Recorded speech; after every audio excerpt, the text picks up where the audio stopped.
প্রবাসীদের স্বতঃস্ফূর্ত উপস্থিতিতে মেধাবী শিক্ষার্থীদের কমিউনিটি অ্যাওয়ার্ড 2024 এবং ষষ্ঠ পুনর্মিলনী করেছে ইউরোপের অন্যতম বড় সামাজিক সংগঠন Bangladesh community in France BCF।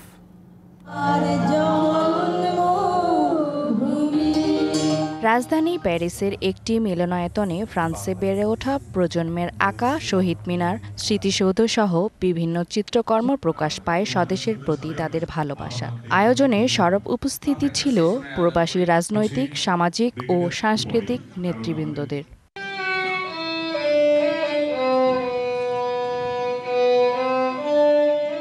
ভায়োলিনের সুরে বাংলাদেশ এবং ফ্রান্সের জাতীয় সঙ্গীত হলভর্তি দর্শকের হৃদয় ছুঁয়ে যায়।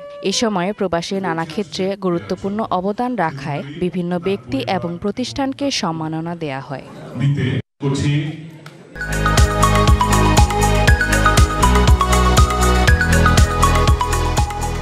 মেধাবী শিক্ষার্থীদের মাঝে পুরস্কার বিতরণ করে প্রধান অতিথির বক্তব্যে এমন অনুষ্ঠানের জন্য আয়োজকদের ধন্যবাদ দেন বাংলাদেশ দূতাবাসের মিশন উপপ্রধান কাজী এহসানুল হক।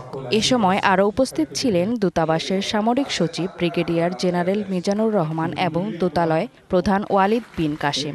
আমাদের শিক্ষার্থীরা বিদেশের মাটিতে যখন খুবই ভালো ফলাফল অর্জন করে এবং তারা যখন সম্মানিত হয়, তাতে আমাদের গর্বে বুক করে যায়। এরকম একটা মহতী অনুষ্ঠান আয়োজনের মাধ্যমে সম্মানিত করেছে। BCS এর সভাপতি MD নূর জানান, ভবিষ্যতেও এ ধরনের আয়োজন অব্যাহত থাকবে। আমাদের ভবিষ্যতে আরও বড় ধরনের পরিকল্পনা রয়েছে।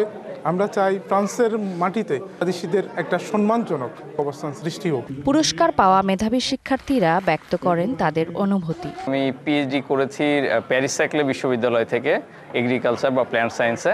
তো এই সংবর্ধনা অনুষ্ঠানে আসতে পেরে আমি খুবই আনন্দিত। আমি এখানে BCF থেকে অ্যাওয়ার্ড পেয়ে খুব খুশি।